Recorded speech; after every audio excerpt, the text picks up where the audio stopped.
আজকে যদি তোমাদের বাবা বেঁচে থাকতেন তাহলে আমাদের কারো আর চিন্তাই করতে হতো না। এখন তোমাদের বাবা যেহেতু নেই, তোমাদের বোনটার বিয়ে দিতে হবে। তো তোমরা তোমাদের বোনের বিয়েতে কে কি দেবে? আচ্ছা ঠিক আছে, রিয়ার বিয়েতে আমি 1010 টাকা দিব না। 10,000 টাকা? 10,000 টাকা দিয়ে কি হবে? কেন মা, 10,000 টাকা কি খুব কম মনে হচ্ছে আপনার কাছে? আর আপনার ছেলে কয় টাকাই বা বেতন পায় বলেন তো? আপনি তো সবই জানেন, আর এটাও খুব ভালো করে জানেন যে আমার একটা মাত্র ছেলে, সে আবার হোস্টেলে থেকে পড়াশোনা করে। ওর ইনকামের বেশিরভাগ টাকা তো বাচ্চার পিছেই চলে যায়, সেখানে 10,000 টাকা দিতে চেয়েছে, এটাই তো অনেক বেশি। মা এসব নিয়ে তুমি চিন্তা ভাবনা করো না তো, আগে পাত্র দেখো, তারপর আমি দেখতেছি কি করা যায়। দেখতেছি মানে? তুমি 10,000 টাকার বেশি কিভাবে দিবা আমাকে একটু বলো তো, আমি শুনি। দেখতেছি মানে কি? এখন কি এই বয়সে তুমি তোমার বোনের জন্য চুরি চামারি করবা? হ্যাঁ তো জামাল, তুই কি দিবি? মা, আমি তো কোনো নগদ টাকা পয়সা দিতে পারবো না। আমার চাচা শ্বশুরের ছেলে মানে আমার শালার একটা ফার্নিচার দোকান আছে, আমি ওখান থেকে কিছু ফার্নিচার আইনে দিতে পারবো। আস্তে আস্তে টাকাটা আমি পরিশোধ করে দিলাম, কিন্তু ক্যাশ আমি টাকা দিতে পারবো না। তোমাদের বোনের বিয়ে, অথচ তোমাদের কোনো দায়িত্ববোধই নেই। বোনের বিয়ে দিতে গেলে যে কত টাকা লাগবে সে ব্যাপারে কোনো ধারণা নেই। তোমরা সেই ব্যাপারে কিছু করবা না? মা, অনেক টাকা লাগে সেটা তো আপনার আরো আগে বোঝা উচিত ছিল, তাই না? আর মেয়েটা তো আপনার, তাই আপনারই এই ব্যাপারগুলো বেশি মাথায় রাখা উচিত ছিল। আপনি কেন শুধু শুধু আপনার এই দুই ছেলের ঘাড়ে চাপিয়ে দিচ্ছেন বলেন তো? আপনার যে একটা মেয়ে আছে, সেই মেয়েকে কোনো এক সময় বিয়ে দিতে হবে, সেটার জন্য তো আপনার ছোটবেলা থেকেই কিছু কিছু টাকা সঞ্চয় করে রাখা উচিত ছিল। ঠিকই বলেছো বৌমা, আমার ভুল হয়ে গেছে। আমি না বুঝে এই সংসারে সব টাকা খরচ করে ফেলছি। আমার ঘরে যে একটা বিবাহযোগ্য মেয়ে আছে তার কথা আমি একবারও চিন্তা করিনি। খরচ করেছেন দেখেই তো আর আপনাকে আর আপনার মেয়েকে খাওয়াচ্ছি। বলেন খাওয়াচ্ছি না? এখন থেকে আর আমাদের জন্য কোনো খরচ করতে হবে না ভাবি। আর মা, আমি কি তোমার কাছে এতটাই বোঝা হয়ে গেছি? আচ্ছা, তুই আবার এসব কথার মধ্যে আসছিস কেন? যা যা ভিতরে যা। সমস্যা যেহেতু আমাকে নিয়ে, তাহলে তো আমার এখানে আসতেই হবে। ভাই ভাবি, তোমরা ভালো করে শুনে রাখো, এখন থেকে তোমাদের আমাকে নিয়ে আর চিন্তা করতে হবে না। আমার ব্যবস্থা আমি নিজেই করে নিই। আর একটা কথা, আমি আপনাদের সংসারে যা যা কাজ করি, এই কাজগুলোর জন্য যদি একটা কাজের বুয়া রাখা হতো না, তাকেও কিন্তু খাওয়া দাওয়ার পরেও কিছু বেতন দিতে হতো। তাই এখন থেকে আমি যা যা কাজ করছি এবং করব, এই বাবদ আমাকে কত টাকা দিবে তোমরা ভালো করে হিসাব করে দেখো। আর মাস শেষে এই টাকাটা আমার মায়ের হাতে তুলে দিবে। আর তারপরও যদি আমাদের খাওয়া দাওয়ার খরচ না হয়, তাহলে এই বাড়িতে থাকা বাবদ তোমাদের ভাড়া দিতে হবে, কারণ এই বাড়িটা আমার মায়ের। কেন এই বাড়িতে থাকতে গেলে ভাড়া কেন দিতে হবে? এটা আমাদের বাপের বাড়ি, ভাড়া কেন দিতে হবে? ও মা, যার টাকা এতদিন খাইছো বড় হইছো, তাকে খাওয়ালে যদি তোমাদের বউয়ের কাছে হিসাব দিতে হয়, তাহলে তার বাড়িতে থাকার জন্য তোমাদের ভাড়া তো দিতেই হবে। রিয়া, কি বলছিস এসব? চুপ কর না। মা, দোহাই লাগে তোমার, বারবার আমার বিয়ের জন্য এদের কাছে আকুতি মিনতি কইরো না। আর তোমাদের বলছি, আমি যা যা বলছি এটা যেন মনে থাকে। মা চলো তো, চলো, তোমার সাথে আমার কথা আছে, চলো। আরে উঠো তো।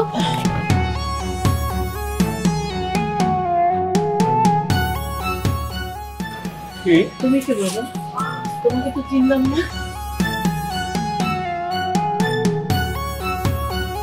চাচিমা, আমি রবিন। রবিন? চিনতে পারেননি? কোন রবিন? 20 বছর আগে স্টেশন থেকে আপনি আর চাচা যাকে নিয়ে আসছিলেন এই বাড়িতে, খেয়ে পরে মানুষ করছেন, লেখাপড়া করাইছেন, আমি সেই রবিন। রবিন? রবিন? আমার ছেলে রবিন? এতদিন কোথায় ছিলি? আমার কথা মনে পড়েনি? আমার ঠিক কথা, তোর কথা মনে পড়তো। আর দেখতে কত সুন্দর হয়ে গেছে, একদম সাহেবের মতো। সাহেবের মতো লাগতেছে। সাহেব না চাই, পুরা কামলার মতো লাগতেছে। এই এই এতিমের বাচ্চা, তুই আবার এই বাড়িতে আসছস? তোরে না আমরা দুই ভাই মিলে বাড়ি থেকে বের করে দিছিলাম? ও আবার আমাদের ঘরে বৈশাখ খাওয়ার নিয়ত করে আসছো না? কোনো বাহানা চলবে না, বাইরে বেরো। আসলে আপনারা যা ভাবছেন আমি আসলে আসলে কি বুঝছি, ছোটবেলায় বাবাই তোমার এই বাড়িতে ভরণ পোষণ দিচ্ছে, খাওয়াইছে। এখন তো বাবা নেই, এখন এই বাড়িতে তোমার আর কোনো জায়গাও নেই। বেরাও বেরাও। তোরা থাম তো। ছেলেটা কতদিন পরে বাড়িতে ফিরে এসেছে, ওর সাথে এরকম খারাপ ব্যবহার করিস না। ও এই বাড়িতেই থাকবে। মা, এটা কি তোমার কাছে নোংরখানা মনে হয় নাকি এতিমখানা, যে এতিমরা আসবে তুমি তাদেরকে রেখে দিবা আর আমরা তাদেরকে খাওয়াবো? মা, এত স্বজনপ্রীতি দেখানোর তো আমি কোনো দরকার দেখতেছি না। একটা এতিম আসছে, এরে কই রাখবেন আপনি আর কই খাওয়াবেন? হ্যাঁ, আপনাদের মা ঝিরে যে আমরা খাওয়াইতেছি সেটা আপনার হইতেছে না? ওরে যে রাখবেন ওর দায়িত্ব কে নিবে? মুখ সামলে কথা বলো বড় বৌমা। ও এতিম না, ও আমার সন্তান। আমি আর তোমার শ্বশুর এতটুকু ছেলেটাকে নিয়ে আসছি। আমার ছেলে, আমি নিজের সন্তানের মতো ওকে মানুষ করেছি। ও আমার সন্তান, ও এই বাড়িতেই থাকবে। চল বাবা।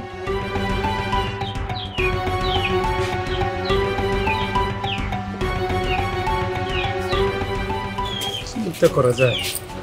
এটা কি হইল? তোমার মা তোমার বোনকে নিয়ে আমাদের ঘরের উপর আছে, আবার এতিমের প্রতি কি ভালোবাসা উতলায় পড়তেছে তার, তাই না? এতিমরে এই বাড়িতে রাখার ধান্দা করতেছে। আমার তো মনে হচ্ছে 2 দিন পর তোমাদের 2 ভাইকে ঘাট ধাক্কা দিয়ে বাড়ি থেকে বের করে দেবে। আমিও দেখব এই এতিম কিভাবে এই বাড়িতে থাকে।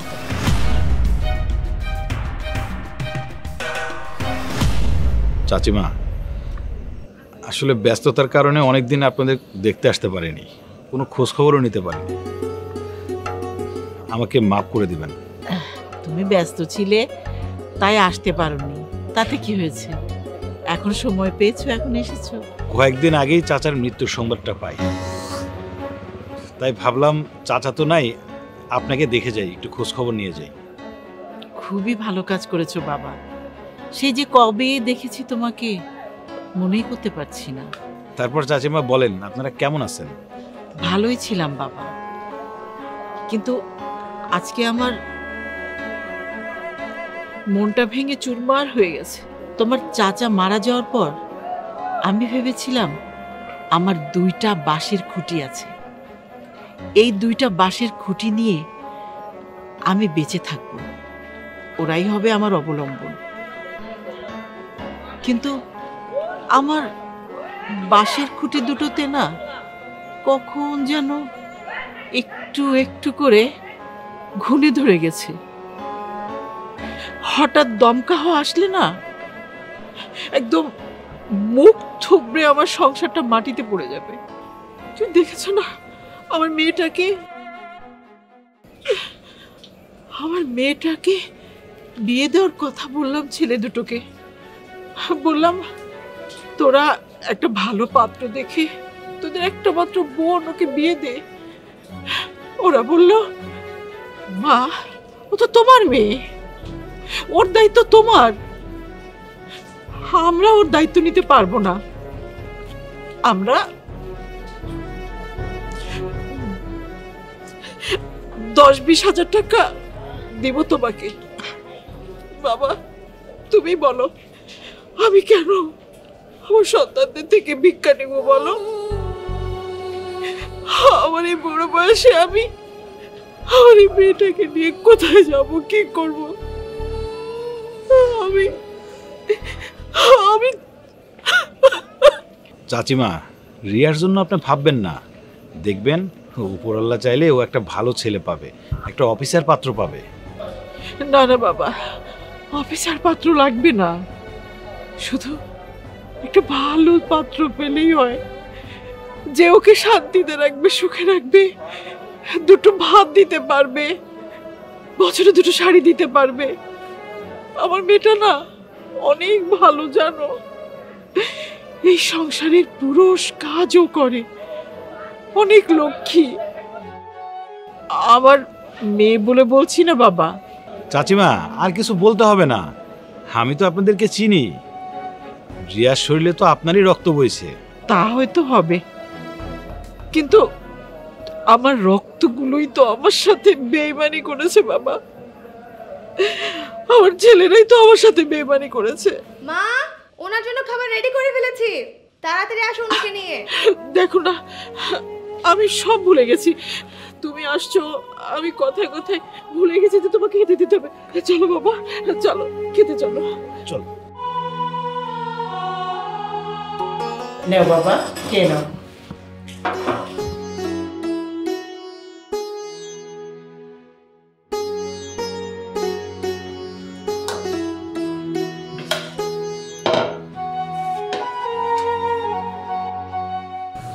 চাচিমা, আপনার কি মনে আছে আমি যখন ছোট ছিলাম মাছের কাঁটা বেছে খেতে পারতাম না, আপনি আমাকে খুব সুন্দর করে মাছের কাঁটা বেছে ভাত খাইয়ে দিতেন। অনেকদিন না আপনার মাখানো ভাত খাই না, আজকে একটু মাছের কাঁটা বেছে ভাতটা মাখিয়ে খাওয়াই দেবেন? ইস, এত বড় একটা মানুষকে এখনো কাটা বেছে মাছ খাওয়াতে হয় নাকি? মানুষ তো দেখলে হাসবে। আমার নিজেরই হাসি পাইতেছে। তুই চুপ কর তো। নাও, এই কাটা বেছে দিচ্ছি আমি। বাহ, কি আলগা পিড়িত! হ্যাঁ, এত বড় ধামড়া ছেলেকে আবার খাওয়াই দিতে হয় নাকি? আর কি ব্যাপার, এই মাছের তরকারি আর এই ভাত আসলো কোত্থেকে? চুরি করে নিয়ে আসছেন? ছি ছি ছি, কি বলছো বৌমা? চুরি করতে যাব কেন? আস্তে কথা বলেন আম্মা, আমার সাথে জোরে কথা বলা যাবে না। বাড়িতে বাইরের মানুষ আসছে আর অমনি গলার আওয়াজ বেড়ে গেছে। চুরি না করলে এগুলো কোথায় পেলেন? আমি তো এক্সট্রা কোনো খাবার দেইনি। আমাদেরকে যে খাবারটা দিয়েছিলে সেই খাবারটাই ওকে খেতে দিয়েছি। তাই নাকি? বাহ, ভালো। আজকে খাবারটা আমি ভিক্ষা দিয়ে যাচ্ছি, কালকে থেকে আপনাদের দুইজনের খাবার একটু কমিয়ে দিব। তখন দেখি এই এতিমের বাচ্চাটা কোত্থেকে খায়। বাবা, তুমি বৌমার কথায় কিছু মনে করো না। তুমি কতদিন পরে আমার হাতে ভাত খেতে চেয়েছো। নাও। চাচিমা, চাচিমা, এই খাবারটা তো আপনাদের। আমি যদি এই খাবারটা খাই তাহলে আপনারা কি খাবেন? আপনারা খাবারটা খেয়ে নিন। না বাবা, তুমি তো আমার সন্তান, তুমি খেলে আমার খাওয়া হয়ে যাবে। তোমাকে খাওয়াতে পারাটাই মায়ের আনন্দ বাবা। নাও। এই মুহূর্তে আব্বা ছাড়া আর কেউই আমাদের সাহায্য করতে পারবে না। কেন? কিছু একটা হলেই বাবাকে ডাকতে হবে কেন? কেন ডাকতে হবে বুঝো না তুমি? হ্যাঁ, তোমরা দুই ভাই আগে কি করতা? ছোট্ট একটা চাকরি করতা। সেই চাকরি থেকে আব্বা এত বড় একটা কোম্পানিতে তোমাদের এত ভালো পজিশনে একটা চাকরি দিয়ে দিল, সেই কৃতজ্ঞতা বোধটা তো নাই তোমাদের মধ্যে। তোমার মা আর বোনকে এমনি আমি সহ্য করতে পারি না, কি জ্বালানটাই না জ্বালায় দুইজন মিলা। তার মধ্যে আবার বাড়িতে আর একটা এতিমাইনা উঠাইছে। মনে হচ্ছে কি জানো, এটা একটা এতিমখানা, যার যখন মন চাবে আসবে, যাবে, খাবে, যা খুশি তাই ঘুরে বেড়াবে। আচ্ছা, আমার আব্বা যে এত কিছু করলো তোমাদের জন্য, কোনোদিন একদিন দাওয়াত করে খাওয়াইছো আমার আব্বারে? একদম ঠিক বলেছে আপু। বাবা এত কিছু করেছে তোমাদের জন্য, এত কষ্ট করে তোমাদের একটা চাকরি নিয়ে দিয়েছে, একদিন তো দাও তো দিলে না। আরে এইভাবে বলতেছো কেন? বাবাকে না হয় একদিন আসতেই বলো। জামাল, কি বলিস? ও আর কি বলবে, বিয়ের আগে তো কত বড় বড় কথা বলেছে, এখন তো চুপ করে বসে আছে। আপু বাদ দাও তোর কথা, তুমি কালকে বাবাকে আসতে বলো। আরে বাবা, হইছে তো। বাবাকে যেহেতু এই বাড়িতে দাওয়াত দিতে চাচ্ছ দাও, আমি তো নিষেধ করতেছি না। আগামীকালকে আসতে বলো। দেখি তোমার ফোনটা দাও, আবার একটা ফোন দেই।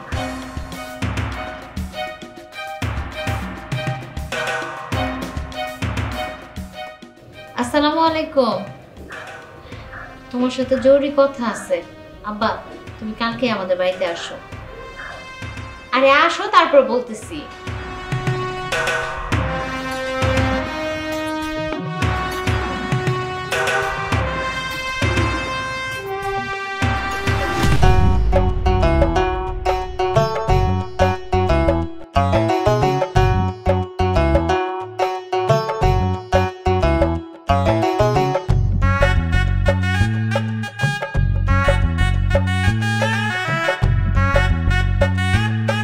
কি ব্যাপার, সকাল সকাল তুমি উঠান ঝাড়ু দিচ্ছ যে?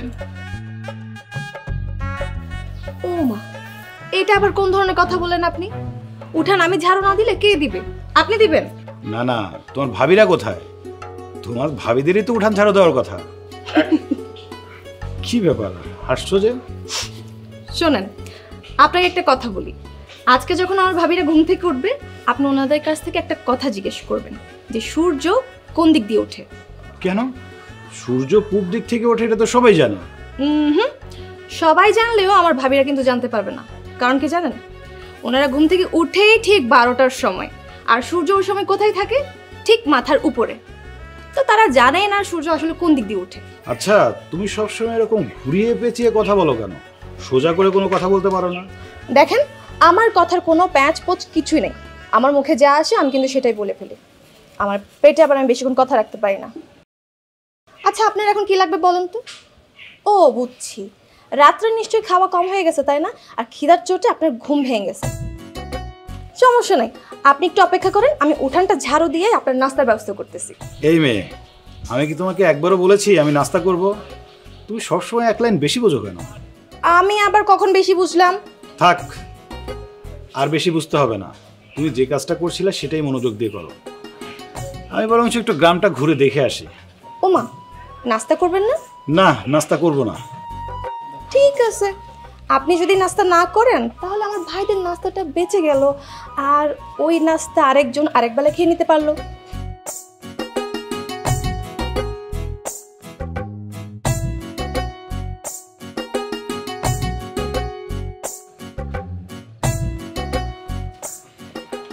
রিয়া, আই রিয়া, রিয়া।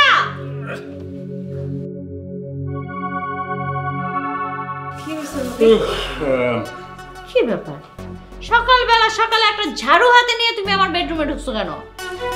হায় হায় রে ভাবি, আমার একদম ভুল হয়ে গেছে। আসলে কি হয়েছে জানেন?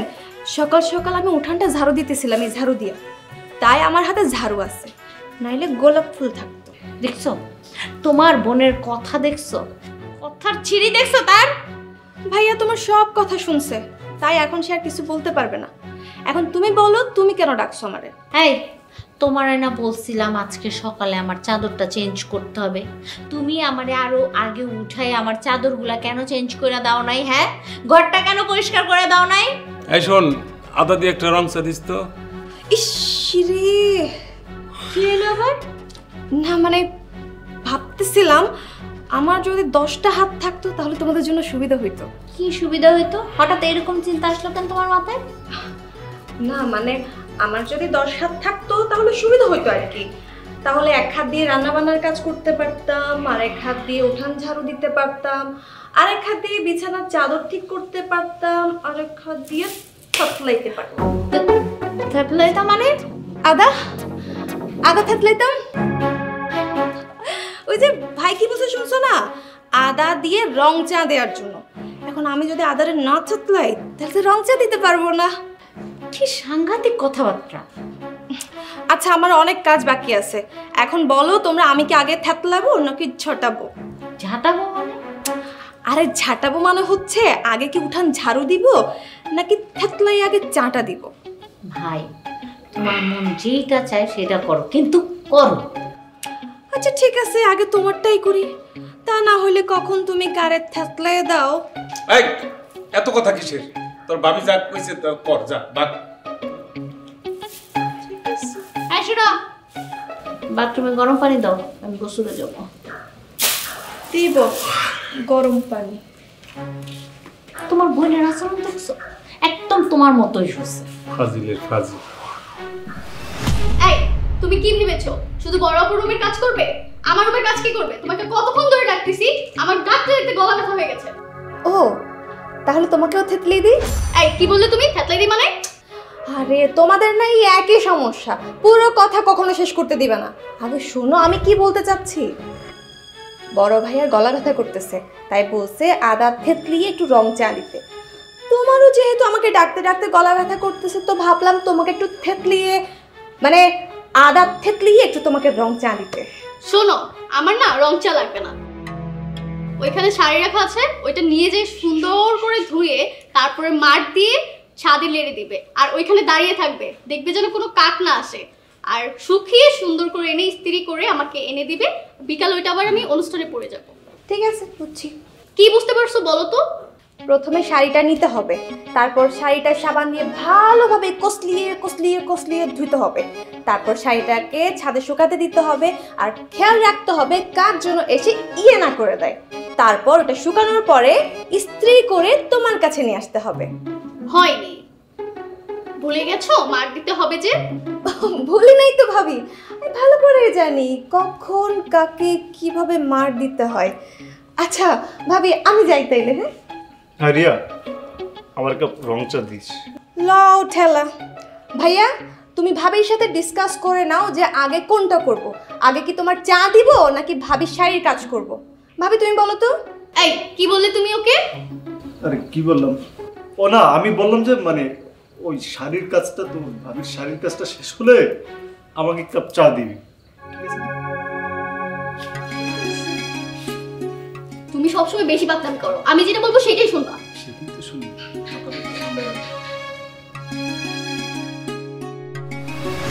কোথায় সে এতিমের বাচ্চা? জামার মেয়ের জামাইয়ের বাড়িতে আইসা উইরা আইসা চুইরা বসছে, কোথায় সে? আব্বা তুমি আসছো? ওই এতিমের বাচ্চাটা তো বাসার বাইরে গেছে। যাই হোক, তোরা কোনো চিন্তা করিস না, আমি যখন আইসা পড়ছি এটার একটা সমাধান কইরেই যাব।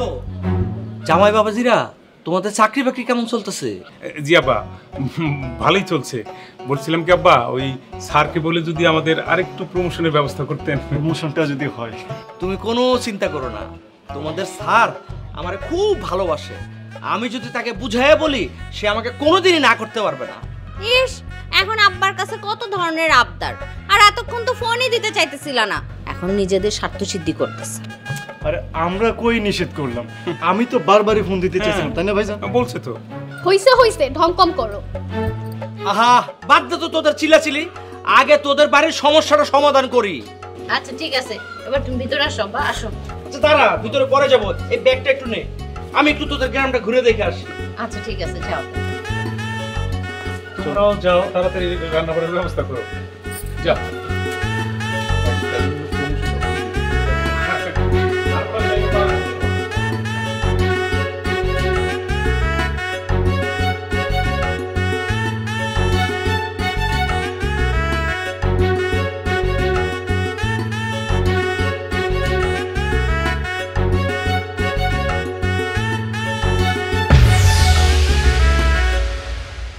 আসসালামু আলাইকুম স্যার। ওয়ালাইকুম সালাম। স্যার, আপনি এই গ্রামে? এই একটু ঘুরতে আসছিলাম। তো মজিদ সাহেব, আপনি এই গ্রামে? স্যার, আপনি তো জানেন আমার দুটো মেয়ে আছে, এই গ্রামে ওদেরকে বিয়ে দিয়েছি। আমার মেয়েদের বিয়ের সব খরচ তো আপনিই দিয়েছেন, আবার আমার দুই জামাইকেও চাকরি দিয়েছেন। স্যার, আপনার এই ঋণ আমি কোনোদিন শোধ করতে পারবো না। আরে না না, কি যে বলেন। তো এই গ্রামে কোথায় আপনার মেয়ের বিয়ে হয়েছে? স্যার, ওই যে মতিন সাহেবের দুই ছেলে আছে না, কামাল আর জামাল, ওদেরকে আপনি চিনবেন কিভাবে? ওই দুই ছেলের সাথে আমার মেয়ের বিয়ে হয়েছে। ও, তার মানে চাচার দুই ছেলের সাথে ওনার দুই মেয়ের বিয়ে দিয়েছে? স্যার, আপনি কি কিছু ভাবছেন? হ্যাঁ, না না, কিছু না। ভালো তো, দুই মেয়েকে একই বাড়িতে বিয়ে দিয়েছেন, দুই মেয়ে একই সাথে আছে, ভালো। জি স্যার, সবই আপনার দোয়া। স্যার, আপনাকে একটা কথা বলি, আমার মেয়ের বিয়ের সময় তো আপনি আসতে পারেন না। এখন যদি আমার মেয়ের শ্বশুর বাড়িতে একটু যান, আমার মেয়েরা এবং আমার জামাইরা খুব খুশি হবে আপনাকে দেখে। বিশেষ করে আমার মেয়ের জামাইরা খুব খুশি হবে, কারণ আপনার জন্যই তো ওদের চাকরি হয়েছে। আরে না না, এটা তো ওদের যোগ্যতায় ওরা পেয়েছে। স্যার, শুধু যোগ্যতা দিয়ে চাকরি হয় না, আপনার মতো যোগ্য মানুষও লাগে। চলেন না স্যার প্লিজ। আজকে না হয় না যাই, অন্যদিন যাই। প্লিজ স্যার, না করবেন না, আমার সাথে একটু চলেন প্লিজ। ওনার সাথেই বরং যাই। আমার পরিচয়টা পাওয়ার পর ওদের কি অবস্থা হয় গিয়ে একটু দেখি। এত করে যখন বলছেন তখন চলুন, যাওয়াই যাক। আপনার মেয়ে এবং মেয়ের জামাইয়ের সাথে পরিচয় হয়ে আসি। ঠিক আছে স্যার, চলেন চলেন স্যার। স্যার, আমার এই বিলটা কত আসছে? এটা রাখেন, পরে হিসাব করুন।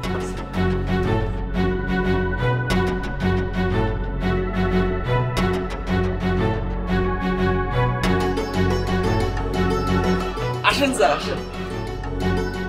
সুমি, শোভা, জামাই বাবাজিরা কোথায় আছো তোমরা? আসো দেখো কাকে নিয়ে আসছি। আব্বা, তুমি এতিমের বাচ্চাটাকে নিয়ে আসছো? ভালো হয়েছে, ওরে এমন শাস্তি দাও জানে আর জীবনে এই বাড়িতে ফেরত না আসো। বাবা, ওকে ঘাট ধাক্কা দিয়ে বের করে দাও। এই তোরা এগুলো কি বলছিস? তোদের কি মাথা ঠিক আছে? বাবা, আপনি ভুলে গেলেন, আপনি এতিমের বাচ্চারে খুঁজলেন। স্যার, ওরা কি বলছে আমি ওদের কথা কিছুই বুঝতে পারছি না। মজিদ সাহেব, আপনি একটু চুপ থাকেন, ওদেরকে বলতে দিন না ওরা কি বলতে চায়। এখানে বুঝাবুঝির তো কিছু নেই বাবা। আপনারা যে এতিমের বাচ্চার কথা বলছিলাম, মানে ঘাট ধাক্কা দেবার থেকে বের করুন। চুপ করো তুমি। তোমরা কি বলছো আবল তাবল? তোমরা জানো উনি কে? জানি, ও একটা এতিম। এই বাড়িতে থেকে খেয়ে বাবার অনেক অন্ন ধ্বংস করছে, এখন আবার ভিক্ষা করতে আসছে ভিখারির বাচ্চায়। চুপ করো বেয়াদব। তোমরা জানো উনি কে? উনি আমার স্যার। ওনার অফিসে আমি চাকরি করি। আর তোমাদের এই দুই বোনের বিয়ের সময় যে এত এত টাকা খরচ হয়েছে, এই টাকাগুলো কে দিয়েছে? উনি দিয়েছে। আর এই যে জামাই বাবাজিরা তোমরা দুজন যে চাকরি করো, উনি তোমাদেরকে চাকরিটা দিয়েছে। কি বলছেন? মানে উনি আমাদের চাকরি দিয়েছেন? হ্যাঁ, উনি কে তোমরা জানো? উনি চৌধুরী গ্রুপ অফ ইন্ডাস্ট্রিজের মালিক রবিন সাহেব। কি বলতেছো বাবা? উনি? তুমি কি সত্যি বলতেছো? হ্যাঁ, আমি সত্যি বলছি। তোমরা চেরানো না, চেরানো বসতে দাও, যাও যাও চেরানো। আহা, আপনারা উত্তেজিত হবেন না। আপনার পরিচয় পেয়ে তো আমরা সবাই অবাক হয়ে গেলাম। আমার পরিচয় জানার পর আপনাদের যে পরিবর্তন লক্ষ্য করছি, তাতে আমিও অনেক আশ্চর্য হয়ে গেলাম। স্যার, ওদের পক্ষ থেকে আমি ক্ষমা চাচ্ছি, আপনি কিছু মনে করবেন না। স্যার, আপনি চলুন। এই তোরা দাঁড়িয়ে আছিস কেন? যা, সারা জন্য চা নাস্তার ব্যবস্থা কর। যা যা যা। স্যার, আপনি আমার সাথে ঘুরে আসেন। আপনি যান, আমি আসছি। Please sir. আপনি যান, আমি আসছি। চাচিমা, আমাকে ভুল বুঝবেন না। আমি আসলে এই কথাটা আগেই বলতে চেয়েছিলাম, কিন্তু বলা হয়ে ওঠেনি। আমি আসলে আপনার কাছে ছোটবেলায় যে রবিন ছিলাম, সেই রবিনটাই থাকতে চাই। অবস্থার পরিবর্তন হোক বা না হোক, আমি আপনার সন্তানের মতোই থাকতে চাই। ভুল করে থাকলে মাফ করবেন।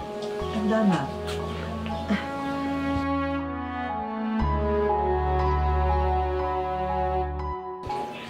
মা, উনি কি আসলেই অনেক বড় একটা কোম্পানির মালিক?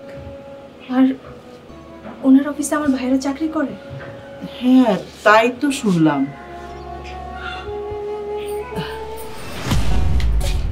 আপু, আমি নিয়ে যাই। তুই নিয়ে যাবি মানে ফাইজলামি? আমি নিয়ে যাবো। স্যার না না, আমি ছোট। আরে এটা তুই কি করলি? আমার দোষ কি বলো? আমি নিয়ে যেতে চাইছি। আপু, জামাল, জামাল, তুই কি সারার দিকে নিয়ে যেতেছ? আমাকে আমি নিয়ে যেতে। তুমি বড় মানুষ, তোমার দরকার। আমি ছোট আছি। এই বাইলোকে বেদবি করে না, আমাকে আমি নিয়ে যাই। আরে বোকা, তুই তো ছোট মানুষ। আমি নিয়ে যাই। স্যার, ভাইজান, আমি ছোট দিকে তো আমি নিয়ে যাই। বুঝে না, বেদবি করতেছ কিন্তু আমার কাছে দিয়ে। ভাইজান, বেয়াদবি তো ওইটা যে তুমি নিয়ে গেলে। আমি ছোট আছি, আমি নিয়ে যাই। স্যার, ভাইজান, স্যার, ভাইজান, স্যার, ভাইজান, এটা কি করলি? স্যার, খাজির দেন কর।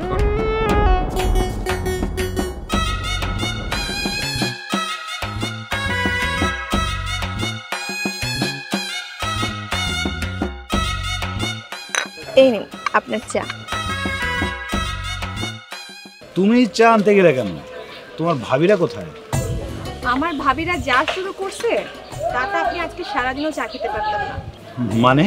মানে আপনার পরিচয়টা পাওয়ার পর কে আগে আপনাকে চা খাওয়াবে, এটা নিয়ে তাদের মধ্যে মারামারি একটা অবস্থা আর কি। আচ্ছা, আপনি যে এত বড় একজন মানুষ, এটা আগে বলেননি কেন? আমি বড় মানুষ তোমাকে কে বলেছে? একদম মিথ্যা কথা বলবেন না। আপনার সাথে তো আমার কতবার কথা হয়েছে, কই কখনো তো বলেননি। আমি আগে এই বাড়িতে যেমন ছিলাম এখনো তেমনই আছি। এতিম পরিচয়ই আমি থাকতে চাই, একটু পরিবর্তন হয়নি। আচ্ছা, আপনি কি আমাকে একটা কথা বলবেন? আপনি বাড়ি ছেড়ে চলে গিয়েছিলেন কেন? তোমার দুই ভাই, গুণধর দুই ভাই প্ল্যান করে আমাকে বাড়ি থেকে বের করে দিয়েছে। এতে অবশ্য আমার ভালোই হয়েছে। এই বাড়ি থেকে বের না হলে এই পৃথিবীটা আমি চিনতে পারতাম না, এই দুনিয়ার সাথে মিশতে পারতাম না। মিশতে পেরেছি বলেই আজকে একটু হয়তো অবস্থানটা পরিবর্তন করতে পেরেছি। দেখছেন ভাগ্যের কি খেলা। আমার বাবা আপনাকে আর আমার ভাইদেরকে একইভাবে লালন পালন করছে, কিন্তু আজকে আপনি কোথায় আর আমার ভাইরা কোথায়? আপনি আজকে অনেক বড় একজন অফিসার আর আমার ভাইরা আপনার অফিসের কর্মচারী। আচ্ছা, মানুষের টাকা হলে নাকি মানুষের আচার ব্যবহার পরিবর্তন হয়ে যায়, মানুষ মানুষকে মূল্যায়ন করতে জানে না। কিন্তু আপনাকে দেখে তো আমাকে দেখে কি মনে হয়? না, মানে আমার ভাইদের কথা বলছিলাম আর কি। তারা আগে কি ছিল আর চাকরি পাওয়ার পর কেমন হয়ে গেছে, এখন বউদের কথা ছাড়া কিচ্ছুই করে না। ওই আমার ধারণা থেকেই বললাম আর কি। শোনো, হাতের 5টা আঙুল যেমন সমান হয় না, তেমনি প্রতিটা মানুষও এক হয় না। এক এক মানুষ এক এক রকম হয়। কি জানি, আপনি তো কবি সাহিত্যিক, আপনার এই কঠিন কথা আমি বুঝবো না। আচ্ছা, তুমিও তো গ্রামে থাকো, গ্রামে থেকে অনেক সুন্দর করে কথা বলো। কি যে বলেন না আপনি। নেন, চাটা তাড়াতাড়ি খেয়ে নেন, না হলে ঠান্ডা হয়ে যাবে। ঠান্ডা হলে তো সমস্যা নাই, কেউ তো আছে চাটা আবার গরম করে দেবে। আচ্ছা, আমি রান্নাঘর থেকে আসছি, আপনি তাড়াতাড়ি করে এটা খেয়ে নেন। তারপরে কি হলো স্যার, বইলাই ফেলে এখানে আমার মেয়েরা আছে, একটু লজ্জা লাগতেছে। সিনেমা দেখতে গেছি, রাজ্জাক শাবানার সিনেমা, রোমান্টিক সিন চলতেছে, এরপর হঠাৎ করে গান শুরু হয়েছে। বাম দিকে তাকায় দেই আমার শ্বশুর। আমি তো ওইটা সিনেমা হল থেকে দৌড়াইতে দৌড়াইতে একদম বাসায় এসে পড়ছি। বাবা, তোমার তো একটা বড় কোম্পানি, তুমি তো আমাদের কখনো বলনি, আমরা জানিও না। তোমার যখন এত বড় একটা কোম্পানি, তোমাকে একটা কথা বলবো। চাচিমা, একটা কেন, আপনি 1000 কথা বলবেন, এতে আমার অনুমতি নেওয়া লাগবে কেন? তোমার অফিসে তো অনেকেই চাকরি করে, তুমি একটা কাজ করো না, একটা ভালো ছেলে দেখে আমার মেয়েটাকে একটা বিয়ের ব্যবস্থা করো না। মা, উনি তোমার মেয়ের পাত্র দেখতে যাবে, উনি একজন সম্মানী মানুষ না, একটা সম্মান আছে না? আর তোমার মেয়ে যে চেটাং চেটাং কথা বলে। দেখলেন মা, আমরা বললেই দোষ হয়ে যায়, কারণ আমরা তো ঘরের মানুষ, উনি বাইরের মানুষ। মাত্র 2 দিন হলো এ বাড়িতে আসছে, অথচ উনি ঠিকই বুঝে গেছে আপনার মেয়ে যে কাউকে সহ্যই করতে পারে না, ওর যে বিহেভিয়ার ভালো না। আসলেই তো চাচিমা, আপনার মেয়ে যে চ্যাটাং চ্যাটাং কথা বলে। বাবা, আমি তোকে অনেক বুঝাইছি যে এভাবে কথা বলিস না, সুন্দর করে কথা বল, কিন্তু কে শোনে কার কথা বলো? বসেন। চাচিমা, আপনার মেয়েকে তো আমি এইটুক সময়ের মধ্যেই চিনে ফেলেছি। আপনার মেয়ে যে চ্যাটাং চ্যাটাং কথা বলে, ওর জন্য যদি কোনো ভালো ফ্যামিলিতে ভালো ছেলের সাথে একটা সম্বন্ধ ঠিক করি, তাতে কি আমার মান সম্মান থাকবে? আমি কিন্তু স্যার আপনাকে ওটাই বুঝাতে চাচ্ছি যে আপনার একটা মান সম্মান আছে না, ওর জন্য আপনার মান সম্মান নষ্ট করার দরকার নেই স্যার। আমি বলি কি, রিয়ার বিয়ের ব্যাপারে আপনার চিন্তা না করলেও চলবে, শুধু শুধু আপনি নিজের মান সম্মান কেন নষ্ট করবেন বলেন তো? স্যার, আপনি মুখের উপর বলেই দেন না যে আপনি রিয়ার বিয়ের ব্যাপারে কোনো কিছু করতে পারবেন না, আর এটাই আপনার ফাইনাল সিদ্ধান্ত।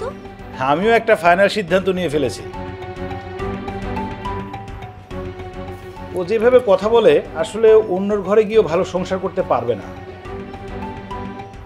তাই আমি ভাবছি আমি ওকে বিয়ে করতে চাই, যদি আপনাদের কোনো আপত্তি না থাকে।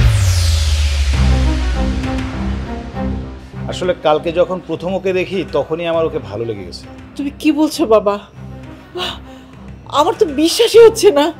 চাচিমা, আমারও তো বিশ্বাস হচ্ছে না। এই গ্রামে এরকম একটা পদ্ম ফুলের মতো মেয়ে আছে। চাচিমা, আপনি যত তাড়াতাড়ি পারেন বিয়ের ব্যবস্থা করেন। আর এই যে মজিদ সাহেব, না সরি, আপনি তো আমার তালই সাহেব, আমি 10 লাখ টাকার একটা চেক দিয়ে যাচ্ছি, আপনি আপনার ইচ্ছা মতো খরচ করেন। আরও যদি টাকা লাগে অফিস থেকে নিয়ে নেবেন। খরচের যেন কোনো কমতি না হয়। আরে এইটা আপনি কি বলেন স্যার? আপনি তো অফিসে আমার বস, এইখানে তো আপনি আমার বস না। এইখানে আপনি ধরতে পারেন যে আমি আপনার শ্বশুরের মতো। এইখানে বিয়েতে যত টাকা খরচ হবে সব টাকা আমি খরচ করব। ধুমধাম করে হবে, আপনি এটা নিয়ে কোনো টেনশন করবেন না স্যার। তোরা তো এখন বড় লোক হয়ে গেছো, রাজার হাতে থাকবি, ঘুমাবি, খাবি, কোনো চিন্তা নাই, টেনশন নাই। কিছুদিনের ভিতরে তবে ব্যাংক ব্যালেন্স সব হয়ে যাবে। আমি ঠিক বুঝলাম না বাবা, আপনি কি বুঝাতে চাচ্ছেন? তোমরা দুটো হইছো গাধা। আমি মাঝে মাঝে ভাবি যে আমার মাইয়া দুটারে তুমগুলোকে আমি কেমনি বিয়ে দিলাম। এই সহজ জিনিসটা বুঝো না? তুমগো বোনের সাথে যে স্যারের বিয়ে হয়েছে, তোমরা এখন কি করবা? অফিসের যত বড় বড় চেয়ার আছে সেগুলো সব তোমরা দখল করবা, ঠিক আছে? কারণে অকারণে তোমার বোনের কাছে নানান কিছু বইলা লাখ লাখ টাকা হাতায় নিবা, বুঝছো না? আপনি তো বাবা সত্যি কথাই বলছেন। আসলে আমরা তো কখনো এইভাবে ভাইবাই দেখিনি। তুমি কিভাবে ভেবে দেখবে? তোমার মাথায় তো গোবর ছাড়া আর কিছুই নেই। দুই ভাই মিলে সারাদিন শুধু খাই খাই খাই খাই করো। কোন কাজটা কিভাবে করলে জীবনে উন্নতি হবে সেটা তো কখনো ভেবে দেখো না। সবকিছু আমার আব্বার বুদ্ধি দিতে হয়। এই তোমরা চুপ করো তো, খালি ঝগড়াঝাটি করে। শোনো, আমি যেইভাবে যেভাবে বলি তোরা ঠিক সেইভাবে করবি। গাছ থেকে কিভাবে ফল পাকাইতে হয় সেটা আমি খুব ভালো করে জানি। জি বাবা, আপনি যেভাবে বলবেন ওভাবে আমরা কাজ করার চেষ্টা করব। হ্যাঁ বাবা, আমিও আপনারা যেভাবে বলবেন সেভাবেই কাজ করব। ঠিক আছে, যাও তাহলে। এখন একটু নাস্তা পানি কি আছে নিয়ে আসো, খাই। যাও, বাজার থেকে কিছু নিয়ে আসো। যাও, তোমরা দুজন যাও।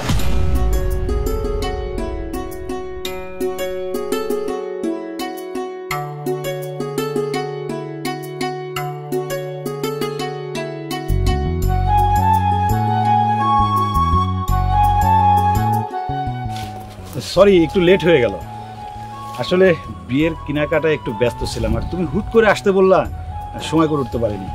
দেখো গাড়ির মধ্যে কত কিছু, সব তোমার জন্য কিনেছি। যার সময় কিন্তু তুমি সব এগুলো নিয়ে যাবে। জীবনের প্রথম তোমার জন্য আমি গয়না কিনেছি। এর আগে কখনো গয়না কিনা হয়নি। দেখো তো তোমার পছন্দ হয়েছে কিনা। আমার কিন্তু অনেক পছন্দ হয়েছে।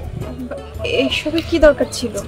আরে দরকার ছিল ছিল আমার বিয়ে বলে কথা। আমার না এখনো বিশ্বাসই হচ্ছে না, জানো না মানে দেখো আগে কেমন হয়েছে জানো। সবাই বলে বছরে 2টা ঈদ, আমার কাছে কি মনে হচ্ছে জানো? আজকের দিনটা ঈদ, বছরে 3টা ঈদ মনে হচ্ছে আমার কাছে। আমি আপনাকে একটা কথা বলতে চাচ্ছিলাম। আহা, কোনো কথা বলবো না, আমি তোমার সব কথা শুনবো। আমাকে 1 মিনিট সময় দাও, এটা আগে তোমাকে পড়াই দাও। এই দেখো, দেখো কি সুন্দর লাগছে, মনে হচ্ছে তোমার জন্যই তৈরি হয়েছে এটা। এখন যদি একটা আয়না থাকতো। ও দাঁড়াও, তোমাকে একটা ছবি তুলে দেখে। দেখো দেখো, হাতটা নামাও, একটু হাসো। এই দেখো, দেখছো তোমাকে কি সুন্দর লাগছে। ওফ, মনে হচ্ছে এই গয়নাটা তোমার জন্যই তৈরি করা হয়েছে। আচ্ছা শুনুন না, আমার দাঁড়াও না, বললাম তো তোমার সব কথা শুনবো, আগে একটু তোমাকে দেখতে দাও। ওহ, কি সুন্দর লাগছে তোমাকে। আল্লাহ সত্যিই তোমাকে অনেক সুন্দর করে বানিয়েছে, বিশ্বাস করো। ইস, বিয়ের এখনো 2 দিন দেরি, আমার না সহ্যই হচ্ছে না। 2 দিন আমার কাছে অনেক সময়। আজকে যে কেন হলো না, একেই বলে ভাগ্য। আমার ভাগ্যটা এত ভালো যে তোমার মতো একটা মেয়েকে পেয়েছি। তুমি হয়তো আমার ভাগ্যে ছিলে, তাই আমি তোমাকে পেয়েছি। আচ্ছা, তুমি যেন কি বলবে বলছিলে বলো তো? কথাটা শোনার পর আপনি আমাকে ভুল বুঝবেন না তো? কি যে বলো না, ভুল বুঝবো কেন বলো তো? আপনি একটু আগে বললেন না আমাকে পেয়েছেন, আপনার ভাগ্যটা অনেক ভালো। কিন্তু সত্যি কি জানেন, আমার ভাগ্যটাই খুব খারাপ।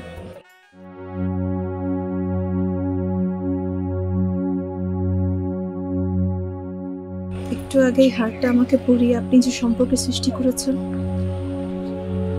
এখন আমি এই হারটা আপনাকে ফিরিয়ে দিয়ে সেই সম্পর্ক শেষ করতে চাই।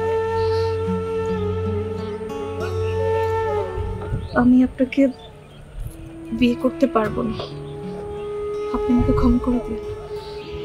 যদি কিছু মনে না করো, আমার অপরাধ থেকে আমি জানতে পারি?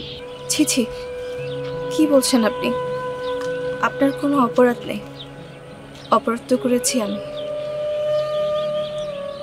আমি আমাদের এলাকার এক ছেলেকে প্রচণ্ড রকমের ভালোবাসি, সেও আমাকে অনেক ভালোবাসে, কিন্তু তার কথা আমি আমার পরিবারে কখনো জানাতে পারিনি, কারণ সে বেকার।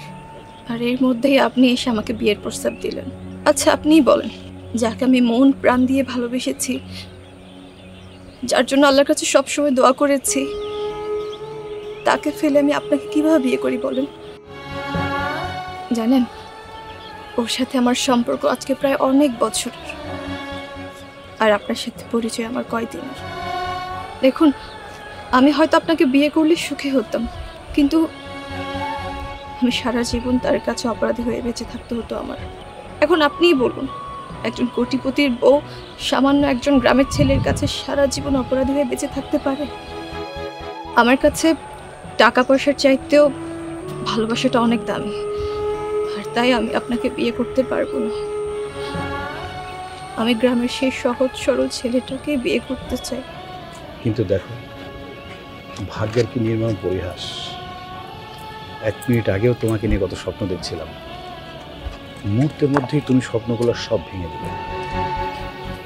তুমি আমাকে এমন একটা সত্যের সামনে দাঁড় করিয়েছ, তোমাকে শ্রদ্ধা জানানো ছাড়া আমার আর কিছুই বলার নেই। আমি কালও চেয়েছিলাম তুমি সুখী হও, আজও চাই তুমি সুখী হও, ভবিষ্যতেও চাইবো তুমি সুখী হও। তোমার জীবনের চলার পথে কখনো যদি আমাকে প্রয়োজন হয়, আমাকে বলতে দেরি করবা না। তোমাকে কোনো সহযোগিতা করতে পারলে আমি নিজেও সুখী হব। আপনি আসলেই অনেক বড় মনের মানুষ। ও, আরেকটা কথা, আমি যে আপনাকে বিয়ে করতে চাচ্ছি না, এটা যেন কোনোভাবেই মা জানতে না পারে। মা জানলে খুব কষ্ট পাবে। আপনি প্লিজ মাকে এই কথাটা বলবেন না। তাহলে আপনি মাকে বলবেন আপনার পক্ষে আমাকে বিয়ে করা সম্ভব না। আসি।